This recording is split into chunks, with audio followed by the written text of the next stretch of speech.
우리에게 주시는 변화와 축복의 말씀, 디모데후서 1장 12절 한 절의 말씀입니다. 함께 읽도록 하겠습니다. 시작. 이로 말미암아 내가 또 이 고난을 받되 부끄러워하지 아니함은 내가 믿는 자를 내가 알고 또한 내가 의탁한 것을 그날까지 그가 능히 지키실 줄을 확신함이라. 아멘. 자, 이렇게 인사하겠습니다. 당신의 하나님은 당신의 기도를 들으시는 분이십니다.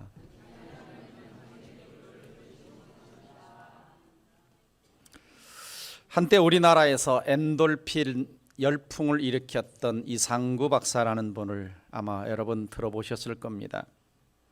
한때 미국에서 의사 생활을 하다가 1980년대 우리나라 텔레비전 프로그램에 나와서 엔돌핀이 피 속에 들어가면 면역세포가 생기고 그것이 활성화될 때 건강해진다라고 하는 강연으로 한국 사회에 선풍을 일으키기도 했었죠.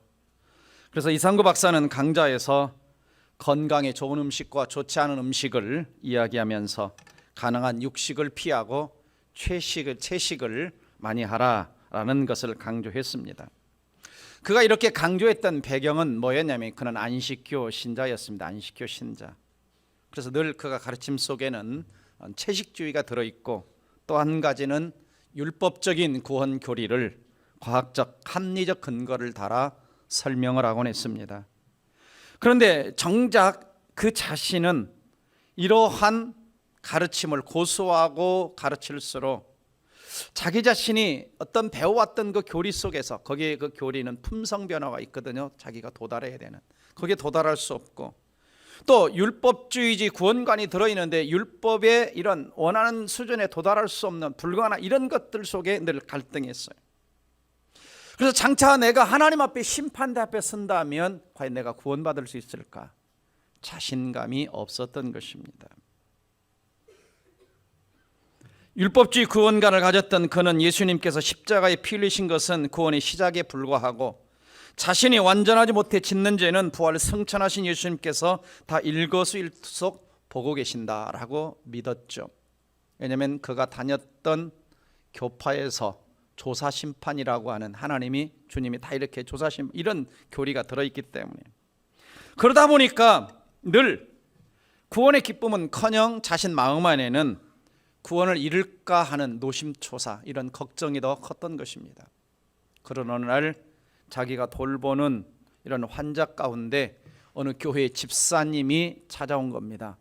근데 그분은 육종암 환자였어요. 이미 대형 병원에서는 뇌, 간, 폐로 다 전이가 되어져서 2달 이상을 살 수 없다는 선고가 내려진 환자가 자기 앞에 온 겁니다. 그분은 교회를 착실하게 다녔던 집사님이셨는데 갑자기 자기가 이런 죽을 상황이 되니까 과연 내가 천국에 들어갈 수 있을까 생각하게 되었고, 또 이상구 박사에게 내가 구원받았는지 모르겠다라고 심각한 고민을 털어놨습니다. 그러자 이 사람은 자기가 알고 있었던 성경 구절 하나를 깊은 생각 없이 이 환자에게 읽어준 겁니다. 그것은 요한복음 5장 24절의 말씀이었습니다. 내가 진실로 진실로 너에게 이르노니 내 말을 듣고 나 보내신 이를 믿는 자는 영생을 얻었고 내 말을 듣고 나 보내신 이를 믿는 자는 영생을 얻었고 심판에 이르지 아니하나니 사망에서 생명으로 옮겼느니라. 그냥 읽어준 건데 이 환자 집사님은 그 말씀을 그대로 받아들이는 거예요. 내가 예수 믿는데 영생을 얻었다고, 내가 심판받지 않고 사망에서 생명으로 옮겼다고 이분이 확신을 갖게 된 겁니다. 그 한 구절에서. 그리고는 내가 이제 언제 죽어도 천국 갈 수 있으니 감사하다 하면서 하나님 앞에 모든 거 다 맡기고 기도를 했는데 하나님이 은혜로 기적적으로 이분을 치료해 주신 겁니다. 육종암이 나서버린 거예요. 이 환자를 보면서 이상구 박사는 놀란 겁니다. 이 말씀이 살아있네, 능력이 있네.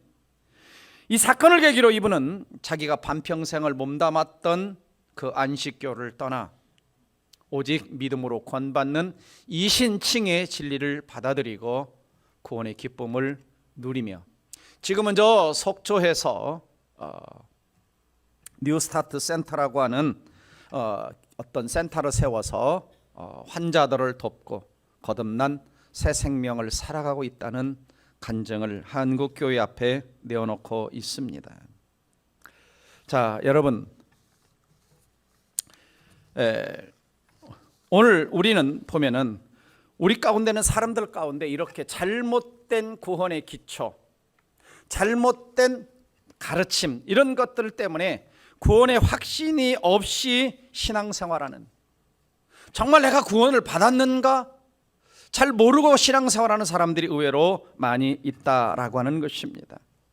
천주교 다니는 신자들에게 질문하죠. 당신은 천국에 들어갈 확신이 있습니까? 라고 질문하면 대다수가 확신이 없습니다. 그들은 뭐라고 대답하느냐? 죽어봐야 알지요. 그것을 어떻게 압니까? 라고 반문합니다.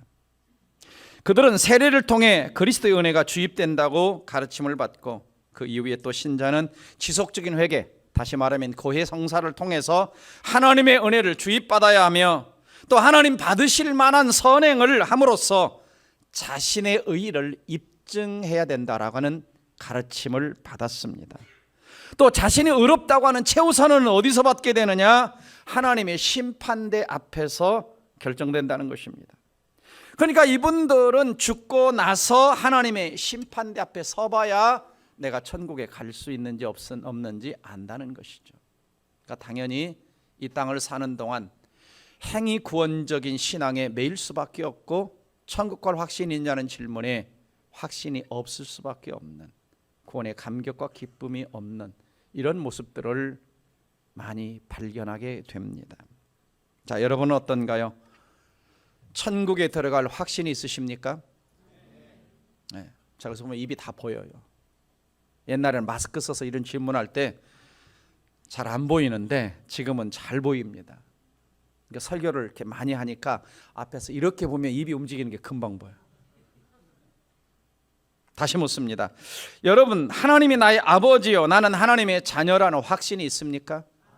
내가 이 땅을 사는 동안 내 삶의 어떤 환경에도 불구하고 하나님이 나를 저 영원한 천국까지 인도하실 것을, 들어가게 하실 것을 확신하며 사십니까? 중요한 이야기입니다. 중요한 이야기예요. 자, 오늘 성경을 돌아가서 보시면은 사도 바울은 나는 확신이 있다. 확신이 있다. 나는 구원받은 확신도 있고, 나를 구원하신 하나님이 누군가도 알고, 나는 지금 이 땅에서부터 저 하나님의 심판대 앞에 주님 앞에 서는 그날까지 나를 하나님이 능히 지키실 것을 나는 확신합니다. 나는 확신합니다. 다시 12절 읽어봅니다. 다시 한번 12절 읽어봅니다. 시작. 이로 말미암아 내가 이 고난을 받되 부끄러워하지 아니하면 내가 믿는 자를 내가 알고, 또한 내가 의탁한 것을 그날까지 능히 지키실 줄을 확신함이라 그랬어요. 자, 여러분, 디모데후서잖아요. 자, 디모데후서는 사도 바울이 이제 죽기 직전에 자기가 썼던 바울 서신 13권 중에서 가장 마지막 저 로마의 차디찬 지하 감옥에서, 제가 성지순례를 갔을 때 로마 바울이 갇혔다고 하는 그 지하 감옥을 가보면 우리로 말하면 지하 한 2층이에요. 지하 2층. 햇빛이 거의 들어오지 않는 차디찬 지하 감옥에서 죽음을 지금 기다리고 있는 겁니다. 죽음을. 그래서 사도 바울 순교교회를 가보면은 바울이 목이 잘려서 죽는 장면이 그 예배당 현 앞에 딱 강대상 앞에 그려져 있어요. 죽음이 기다리고 있어요. 그래서 여기서 고난을 받대라고 하는 것은, 고난을 받대라고 하는 헬라어 단어는 파스코라고 하는 단어인데, 이 단어는 어떤 의미냐면 죽을 만큼 힘든, 이게 죽음에 이르는 것 같은 그러한 고난을 받고 있었다. 그리고 이 단어는 직설법 현재입니다. 직설법 현재라는 것은 뭐냐면 지금도 고난을 내가 받고 있고 지금까지도 그러한 고난을 받아왔다라고 하는 겁니다. 뭐 때문에? 이로 말미암아 내가 또 이 고난을 받대. 이로 말미암아가 뭡니까? 11절에 나오는 내가 이 복음을 위하여 선포자와 사도와 교사로 세우심을 입은 것 때문에, 복음을 전하는 것 때문에, 다른 사람들에게 하나님 말씀을 가르친 것 때문에, 내가 선교한 것 때문에, 내가 그것 때문에 지금 고난을 받는데, 그 로마의 지하 차디찬 감옥에서 죽음을 기다리고 어떤 생명의 경각이 어떻게 될지 모르는 최악의 상황 속에서도 바울의 마음속에는 뭐가 있냐? 확신이 있어요. 확신이 있어요. 어떤 확신? 내가 믿는 자를 내가 알고, 그래서 내가 믿는 자를 내가 알고, 내가 믿는 자가 누굽니까? 예수 그리스도죠. 예수 그리스도, 하나님. 내가 믿는 자를 안다 그럽니다. 안다. 다메섹 도상에서 나를 만나 주시던 그분 내가 압니다. 나는 확신합니다. 여러분, 바울은 믿는 대상, 믿음의 대상에 대한 분명한 지식이 있었어요. 내가 믿는 그 대상이 누구냐. 그러니까 진정으로 구원받는 믿음은 내가 믿는 대상에 대한 분명한 인식, 지식, 알미 있어야 되는 것이죠. 내가 믿는 자를 내가 알고. 그럼 내가 믿는 자 누굽니까? 자, 9절 보세요. 성경 9절 보세요. 하나님이 우리를 구원하사 그랬어요. 하나님이 누구냐? 나를 구원하신 하나님이다. 여기서 구원이라고 하는 것은 죄와 죽음과 멸망에서 영원한 생명으로의 구원을 말하는 겁니다. 나를 구원하신 하나님, 그 다음에 거룩한 소명으로 부르신 하나님, 나를 거룩한 하나님의 일꾼으로 부르신 선포자와 사도와 교사로 부르신 그 하나님, 그 하나님을 내가 안다라는 것입니다. 하나님에 대한 분명한 지식이 있어요. 근데 그 하나님이 나를 구원해 주셨는데 내가 어떻게 구원을 받았느냐? 다시 9절 다시 보시면 우리의 행위대로 내가 구원받은 것이 아니다 그럽니다. 내가 행위대로, 내가 착해서 뭔가 주님의 일을 많이 해서 어떤 선한 일을 많이 해서 행위로 구원받은 것이 아니라 오직 자기의 뜻과 하나님의 뜻과 영원전부터 그리스도 예수 안에서 우리에 계신 은혜로 구원받았고 은혜로 부르심을 받았다는 것입니다. 이 5절을 잘 보세요. 이 한 절 안에 복음의 핵심이 다 들어있습니다. 기독교의 메시지의 핵심이 다 들어있어요. 하나님이 우리를 구원하신 것은 두 가지가 있는데, 하나는 하나님의 뜻이라는 거예요. 하나님의 뜻 가운데 구원받은 거예요. 또 두 번째는 뭐냐? 언제 우리를 구원하시기로 작정하셨냐? 영원전부터, 세상의 기초를 놓기 전부터, 세상을 창조하기 전부터 어떻게? 예수 그리스도 안에서 우리 행위가 아니라 하나님이 거저 베풀어 주시는 은혜를 통해서 내가 구원을 받았다. 나를 구원하신 이 하나님, 창세 전에 나를 선택하신 하나님에 대한 뭐가 있어요? 분명한 알미 있어요. 확신이 있어요. 내가 믿는 자를 내가 알고 그랬어요. 내가 믿는 자를 내가 알고. 여러분, 이 하나님을 아십니까? 대답이 없네요. 그럼 한 절 더 보고 10절 봅니다. 이제는 우리 구주 그리스도 예수의 나타나심으로 말미암아 나타났으니, 예수님이 이 땅에 오신 거예요. 창세 전에 예언했던, 우리를 구원하시러 작정했던 그 예수가 나타나신 겁니다. 여자의 몸을 입고 갈라디아 4장 4절 말씀처럼 이 땅에 오셔서 성육신 하셔서 동정녀 마리아의 몸에 태어나셔서 공생애를 사시고 그 다음에 사망을 패하시고 십자가에 죽으시면서 우리가 죽어야 될 허물과 죄로 죽었던 우리의 사망을 패하시고 복음으로써, 복음은 뭡니까? 예수님이 십자가에 죽으심과 부활하심을 통해서 우리에게 영원한 생명과 썩지 아니할 부활을 우리에게 주셨다라고 고백합니다. 이분을 안다는 거예요. 십자가 지신 예수를 안다는 겁니다. 나를 창세전부터 구원하시기로 작정하신 하나님을 안다라고 하는 겁니다. 이 하나님을 아는 것만이 아니라 이 하나님을 믿는다 그럽니다. 믿는 자를 내가 알고 그랬어요. 여러분, 신앙이라고 하는 것은 지식적 신앙에 멈추는 게 아니죠. 그냥 머리로 아는 게 아니에요. 여기서는 지금 나는 그분과 인격적인 친밀한 관계 속에 있다는 것입니다. 사랑의 관계 속에 있다는 것입니다. 나도 그분을 알고 그분도 나를 안다라고 얘기를 하는 거예요. 여러분, 예수님을 알고 있습니까? 예수님을 믿고 있습니까? 믿는 것과 아는 것이 같이 가야 돼요. 근데 어떤 사람은 아는데 여기서만 머물러. 여기서만 그냥 머리, 지식적 신앙, 지식적 신앙. 예수 그리스도가 역사상 한 인물인 걸 알아요. 4대 성인인 걸 알아요. 성경에 나오는 한 인물인 거 압니다. 이렇게 그냥 아는 것은 지식적으로 아는 거예요. 전도파에 많이 사용하는 구절 중에 하나가 야고보서 2장 19절입니다. 내가 하나님이 한 분이신 줄 아느냐? 믿느냐? 귀신들도 믿고 떠느니라. 귀신들도 하나님이 한 분이신 거, 예수가 그리스도이신 거 알아요. 근데 자기와 상관이 없는 거죠. 상관이 없는 거예요. 그 다음에 문장 보시면 내가 고난을 받되 부끄러워하지 아니한다 그럽니다. 12절 다시 보면 부끄러워하지 않는다 그럽니다. 이 부끄러워한다는 단어는 수치스럽다라는 뜻입니다. 수치스럽다. 그럼 이것을 부정했잖아요. 나는 고난을 받는데 수치스럽지 않다. 이 말은 다시 바꾸면 내가 고난받는 것을 자랑스럽게 여긴다는 겁니다. 뭐 때문에? 복음 때문에. 그 속에는 뭐가 들어있느냐? 나는 하나님을 자랑스럽게 여기고 복음을 자랑스럽게 여기고 복음을 기뻐하고 복음을 자랑하고 복음 때문에 내 인생이 이렇게 변화되었습니다라고 하는 그 감격이 그 속에 들어있는 거다. 부끄러워하지 않는다라고 하는 그 속에는 단지 내가 부끄러워하지 않는 정도의 차원이 아니라 자랑스럽게 여긴다는 거예요. 마음속에서 그 복음을 자랑스럽게. 왜요? 내가 믿는 자를 내가 알고 내가 의탁한 그날까지 능히 그가 지키실 것을 확신하기 때문에. 그 다음에 의탁한 것을 그럽니다. 내가 의탁한 것이 두 가지입니다. 하나는 사도와 선지자와 교사로 세우심을 입었는데 자기에게 맡겨진 모든 사역을 하나님께 맡겼다는 의미도 있고, 또 하나는 뭐냐면 내 영혼을 하나님께 의탁했다는 거예요. 내 영혼. 왜냐하면 지금 어디 있다고 그랬어요? 바울이 로마의 차디찬 지하 감옥에서 최악의 상황 속에서 착고에 매어서 죽음을 기다리고 있는 이 상황입니다.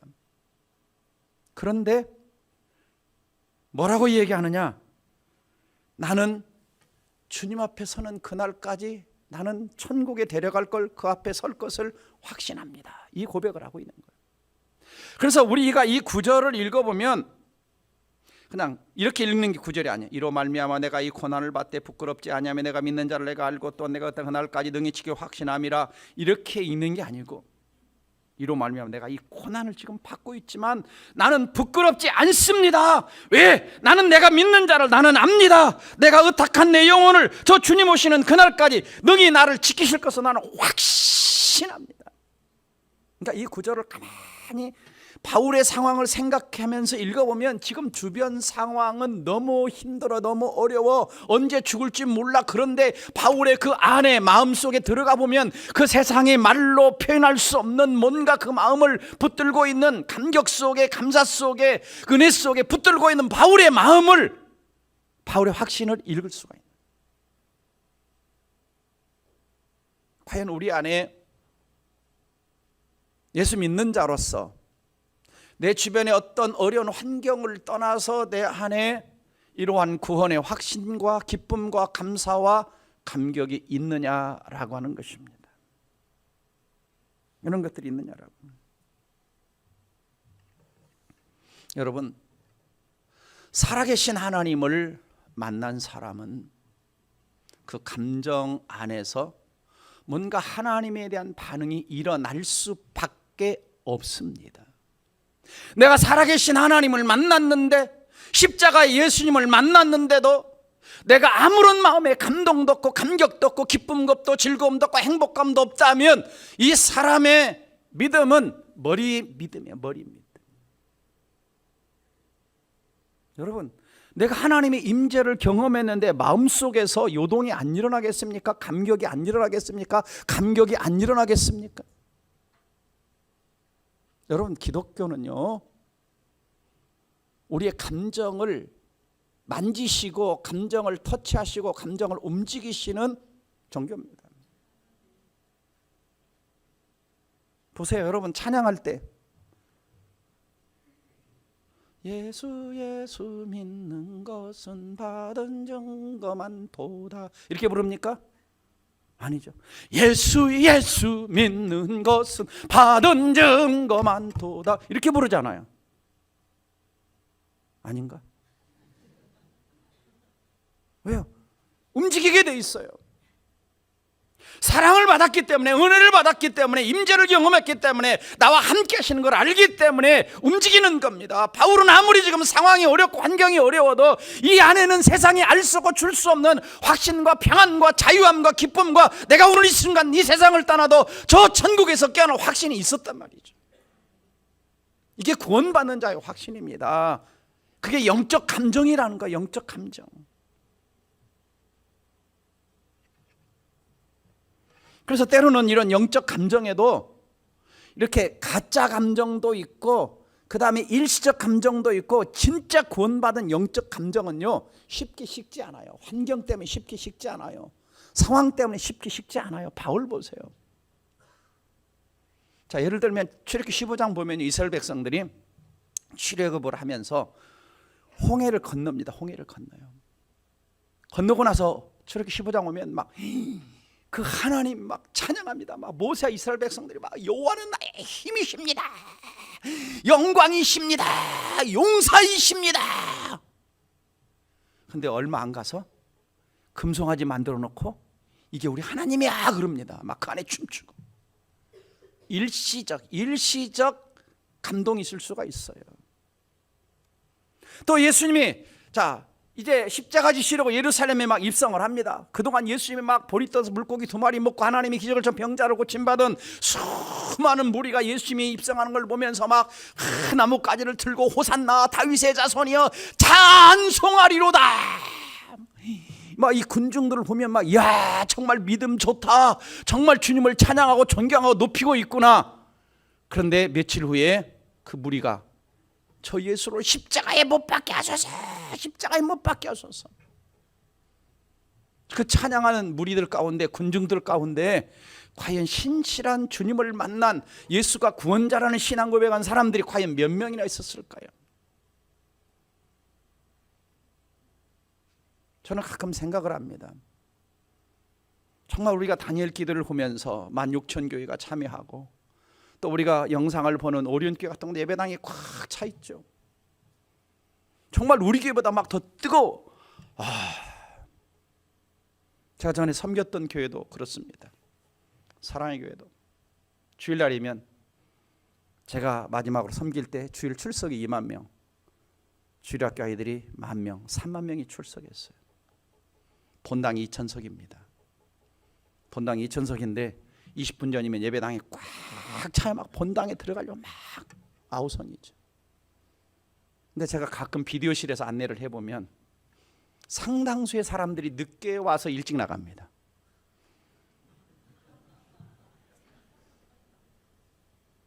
그러니까 앞에 그냥 영상만 이렇게 틀어져 있으니까 들어오는데 의식이 아무것도 없어요. 그러니까 벌써 딱 그 예배 드리러 오는 태도 보면 알아요. 정말 좀 이렇게 우리가 세상 말로 좀 경건하다는 사람을 이렇게 성경책 들고 좀 미안해가지고 이렇게 하는데, 어떤 사람은 그냥 이렇게 하다가 축도하기 전에 나가고 없어. 왜? 빨리 차 빼야 되니까. 그때마다 마음에 저 사람 마음에 진짜 하나님을 알고 예배를 드리는 걸까, 아니면 집에서 교회를 안 가면 아내한테 핍박받으니까 끌려서 오는 걸까. 왜냐하면 겉으로 열광적이라고 해서 다 진짜 믿음은 아니라는 거예요. 바울처럼 내가 믿는 자를 내가 알고, 내가 믿는 자를 내가 알고 그분과 과연 내가 인격적인 관계가 맺어져 있느냐라고 하는 거예요. 우리도 우리의 신앙이 내가 어떤 교회 와서 외형적으로 열심히 봉사를 하고 찬양을 하고 어떤 것들을 청소를 하고 여러 가지 일들을 한다고 해서 내 믿음이 그것이 진짜 구원받은 믿음하고는 다를 수 있는 겁니다. 외형적인 어떤 형식적인 것이 그 믿음을 참으로 구원받는 믿음이라고 꼭 보장해 주는 건 아니에요. 내가 예수에 대해서 역사적인 예수를 알고 영문학자들이 성경을 잘 알고 더 읽는다고 해서 그게 진짜 다 구원받는 믿음은 아니에요.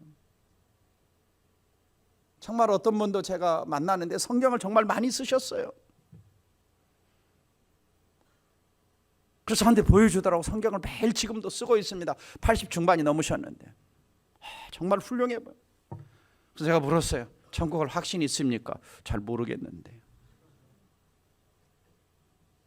왜 천국 들어갈 수 있다고 생각하십니까? 그래도 나 평생 그냥 나쁜 짓 별로 안 하고 나름대로 착하게 살았어요. 그 성경을 그렇게 쓰셨는데 예수 이야기가 안 나와요.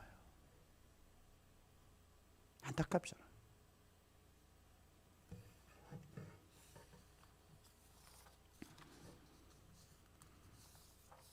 진정으로 구원받은 자의 그 영적 감정은 어떤 거냐? 오늘 본문을 다시 들어가서 보시면 어떤 어려운 환경 속에서도 끝까지 그 신앙이 흔들리지 않습니다. 진짜 구원받는 믿음은 환경에 잘 흔들리지 않아요. 사람 말에 흔들리지 않아요. 누가 나에게 어떤 상처를 준다고 해서 그 신앙이 잘 흔들리지 않아요. 왜요? 바울이 그렇잖아요. 로마 감옥에서 정말 어려운 상황이잖아요. 죽음을 기다리고 있고, 그 다음에 계속적인 고문, 얼마나 어려워요. 그런데 나는 내가 믿는 자를 압니다.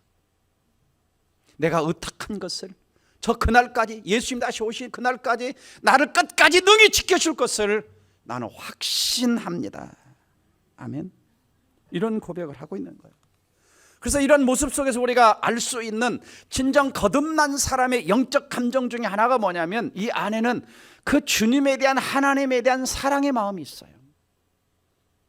제가 첫 시간에 말씀드렸죠. 지난주 말씀드렸죠. 진짜 구원받은 영적 감정의 첫 번째 증거 중에 하나는 뭐냐? 하나님을 사랑하는가라고 하는 거예요. 하나님을 사랑하는가. 하나님을 사랑하는가. 그래서 진정한 하나님을 향한 사랑은 나를 사랑하는 대상에 대한 정확한 뭐가 있냐? 인식이 있어야 돼. 지식이 있어야 돼. 알미 있어야 돼요. 그렇잖아요. 내가 믿는 자를 내가 알고, 그렇죠. 내가 믿는 자를 내가 알고. 사랑하는 대상에 대한 인식이 분명한 거예요. 자, 여러분, 남편에 대해서 아내들 잘 아시죠? 남편은 아내에 대해서 잘 아시죠? 사랑하십니까? 점검 좀 해봐야 되겠어. 조용하네, 조용. 그렇다 오늘 또 집에 가서 당신 왜 대답 안 해서 싸우지 마시고. 그리고 하나님을 향한 사랑은 본질적으로 어떤 이익이나 금전적 이익이나 뭔가를 해주셨기 때문에 사랑하는 게 아니고요, 하나님의 존재 자체를 발견하고 하나님이 하나님 되심, 하나님의 탁월하심, 하나님의 선하심, 하나님의 어떤 공의로우신 사랑 되심, 이걸 깨달은 자가 진정으로 하나님에 대한 사랑이 생겨나는 겁니다. 하나님이 나에게 뭔가 병을 고쳐주셨기 때문에, 하나님 나에게 사업의 축복을 주셨기 때문에, 그것 때문에 하나님을 사랑하는 것은 상업적 신앙이 될 수가 있어요. 그걸 잃어버리면 신앙을 까먹을 수가 있어요. 그래서 진정한 하나님의 사랑에는 뭐가 있냐? 나 같은 죄인을 구원해 주신 것에 대한 감사가 있는 거예요. 나 같은 죄인, 감사가 있는 거예요. 물어보겠습니다. 다시. 자, 여러분, 하나님한테 우리가 은혜를 많이 받았잖아요. 은혜를 받은 만큼, 그렇게 하면 안 되고, 은혜를 받은 만큼은 아니지만 나도 조금은 하나님을 사랑하십니까? 조금이란 말이 어폐가 있어요. 왜냐하면 첫 시간에 말씀드렸죠. 마음을 다하고, 목숨을 다하고, 뜻을 다하고, 힘을 다하여 다른 그 어느 것보다 하나님을 사랑하십니까? 굉장히 커져서 좋습니다. 이게 뭐냐면, 이게 거듭났다는 증거예요. 하나님을 사랑하는 것이. 두 번째는 뭐냐면, 거듭났다는 정말 증거 중에 하나가 기본적인 신앙생활에 충실합니다. 기본적인 신앙생활. 다 오늘 예배 오셨잖아요. 이 기본적인 생활에 충실한 거예요. 오늘 찬양 부르셨잖아요. 기본적인 생활에 충실한 거예요. 기도하시잖아요. 기본적인 생활에 충실한 거예요. 내가 매일 말씀을 읽고 묵상하잖아요. 이게 기본적인 생활에 충실한 거예요. 그러니까 기본적인 신앙생활이라는 것은 예배에 가는 것, 찬송을 드리는 것, 기도하는 것, 매일 하나님의 말씀을 읽는 것. 그래서 거듭난 사람은 예배가 기다려지고, 찬양할 때 즐거움과 기쁨이 있고, 기도할 때마다 하나님의 임재를 느끼게 되고, 말씀을 읽을 때마다 말씀에 대한 갈증과 사모함이 있는 것입니다. 있는 거예요. 시편 84장 1절에 만군의 여호와여 주의 장막이 어찌 그리 사랑스러운지요, 내 영혼이 여호와의 궁정을 사모하여 쇠약하며 내 마음과 육체가 살아계신 하나님께 부르짖나이다. 내 영혼이 여호와의 궁정, 하나님의 전을 사모해서 어느 정도가 됐냐? 몸이 약해질 정도가 됐어요. 그 말은 뭐냐면 예배를 사모해서 내가 약해질 정도로 예배에 가고 싶어서. 여러분 마음에도 그런 마음이 있으시죠? 그래서 토요일만 되면 주일이 기다려지고 다 주일 준비 다 해놓고 옛날 어른들까지 돈 빳빳하게 이렇게 다리 위로 데려놓고 새 옷 다 준비해놓고 이번에 그 안경선 그 손양원 목사 그 손자가 이야기를 하잖아요. 옛날에 그렇게 다 교육을 받았다고. 그게 있었어요. 여러분들 그렇게 준비하고 오셨죠? 오늘 이분은 이상하게 침묵을 많이 하시네.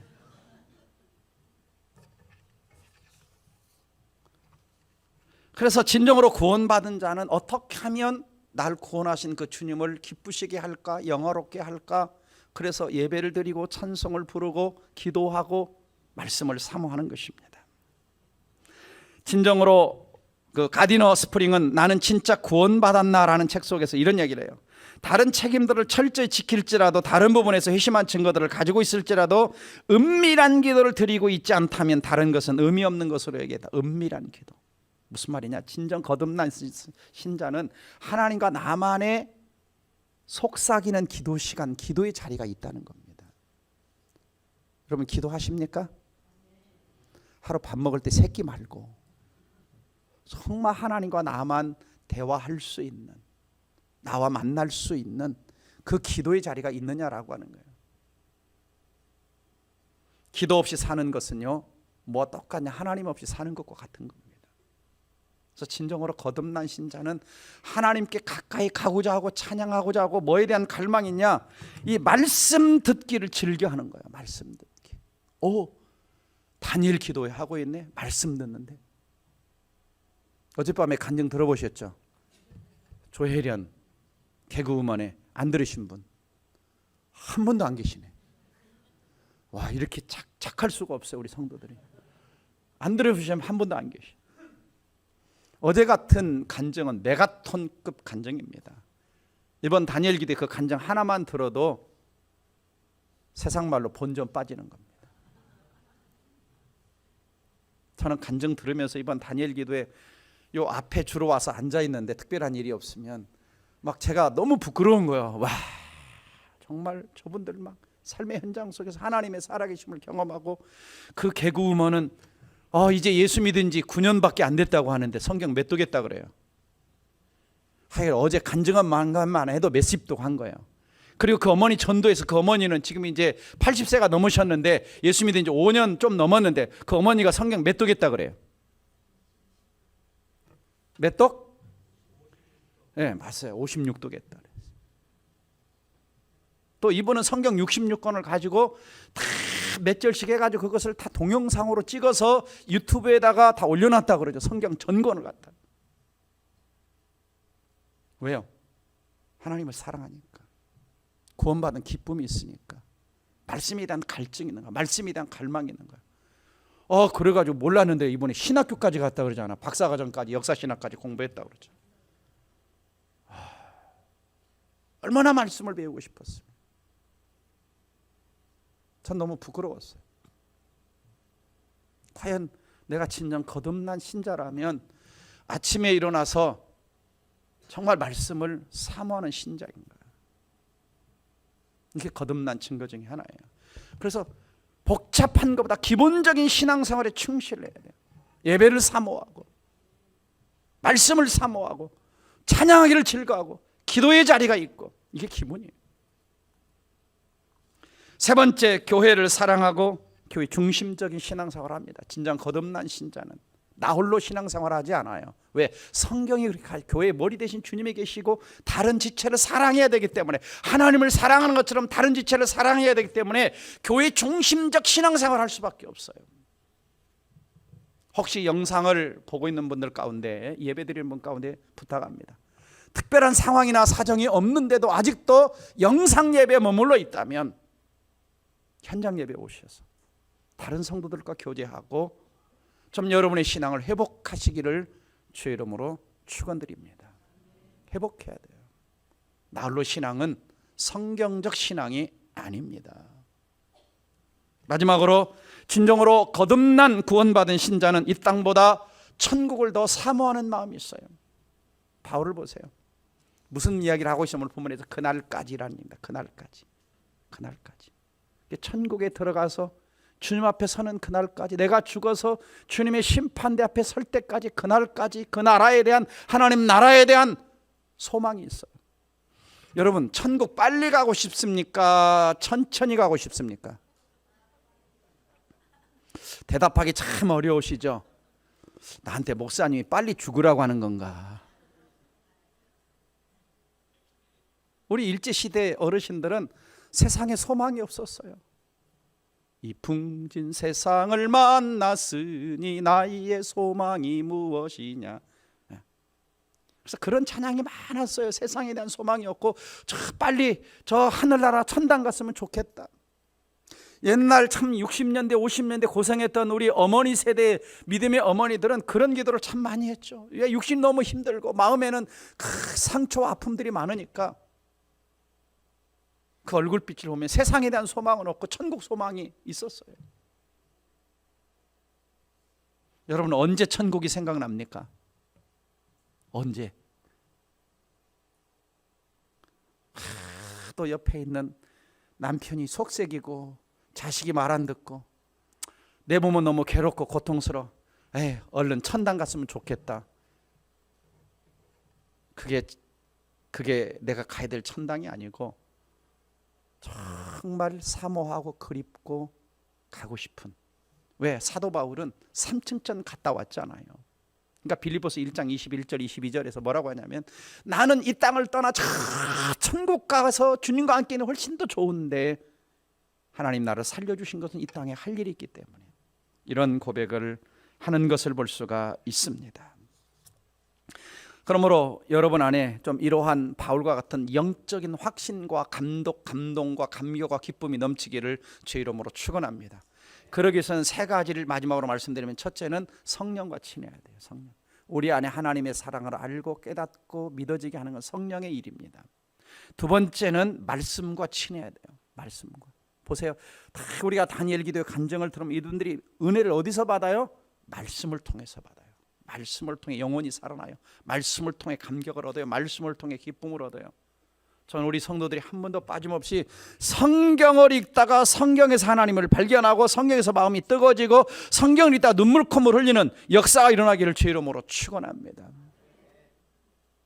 마지막으로는 뭐냐면, 하나님이 하신 일, 하나님이 누구신가에 대한 묵상을 자꾸 해야 돼요. 그래서 매일 아침 여러분 큐티 할 때마다, 요즘 욥기 참 어렵잖아요. 욥기 지금 묵상하고 있는데 어려우지만 욥기는 끊임없이 고통 속에서 하나님이 누구냐, 하나님 누구냐, 이걸 묵상하고 있어요. 마지막 이야기 하나만 하고 마치겠습니다. 여민철 목사님이 구원보다 중요한이라는 책을 썼어요. 이 책을 보니까 이런 이야기가 하나 나오더라고요. 홍길동이가 이제 그 아내와 함께, 아내가 이제 이렇게 끌고 이 홍길동이라는 사람을 교회 데리고 갔어요. 아내한테 끌려가지고. 그래서 1년쯤 교회를 열심히 이제 아내 따라서 다니니까 목사님이 열심히 나오는 걸 보고 서리 집사로 임명을 해줍니다. 그래가지고 교회를 열심히 다니다가 갑자기 사고로 세상을 떠나게 됐어요. 홍 집사가. 그래가지고 이제 천국에 딱 들어가려고 하는데 천국문이 굳게 닫힌 거예요. 야, 이거 천국문이 열려야 되는데 이 천국문 어떻게 열 수 있을까? 근데 이제 그래도 목사님이 설교 시간에 천국은 믿음으로 들어갑니다, 이 말이 생각이 나가지고 이제 천국문을 열어야 되는데 어떻게 해야 할까? 아주 옛날에 동화책 속에서 알라딘의 모험에서 이 문이, 바위가 열릴 때 열려라 참깨, 이게 생각이 나가지고 외친 거예요. 열려라 믿음! 근데 안 열리는 거예요. 그 고민돼가지고 열려라 예수! 열려라 목사! 열려라 교회! 그래도 안 열리는 거예요.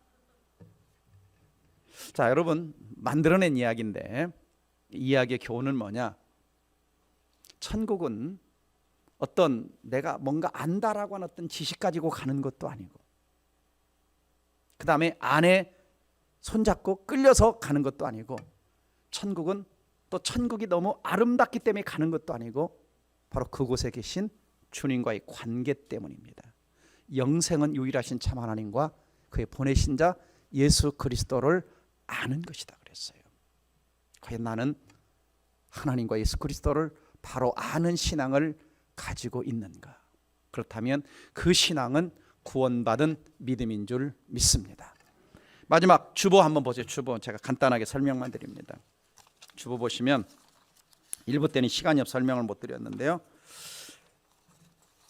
자, 안에 한가운데 펴시면 3번 있습니다. 한가운데 참된 영성에 척도해서 정말 내가 진정한 영성을 가진 자는 이런 7가지 특징이 나타나는 겁니다. 첫 번째는 거룩해지기를 바라는 욕구, 두 번째는 하나님의 영광에 대한 갈망, 세 번째는 스스로 십자가를 지려는 마음, 네 번째는 항상 하나님의 관점에서 바라는 욕구, 다섯 번째는 의로운 삶에 대한 욕구, 여섯 번째는 기꺼이 희생하려는 마음, 일곱 번째는 시간, 영혼의 관점에서 바라보는 마음이 있다라고 하는 것입니다. 자세한 것은 여러분 집에 가서 좀 읽어보시면서 이번 좀 3번 시리즈 설교를 통해서 내 믿음을 다시 한번 구체적으로 점검하는, 그래서 구원의 확신을 갖고 흔들지 않은 우리 성도님 되시기를 주의 이름으로 축원합니다. 기도하겠습니다. 여러분, 열심히 우리가 살았는데 과연 우리가 주님 앞에 서는 그날 너 신앙 가짜야 라고 말한다면 얼마나 안타깝겠습니까? 어떤 분이 집에 도착해서 60층에 사는데 마침 엘리베이터가 고장나서 걸어서 60층까지 열심히 올라갔는데 집 문을 들어가려고 보니까 자동차 집안의 열쇠를 자동차 지하실에 놔두고 온 거예요. 열심히 신앙생활했는데 진정 내가 구원받는 믿음이 아니라 가짜 믿음, 거짓 믿음을 가지고 있다면 어떻게 되겠습니까?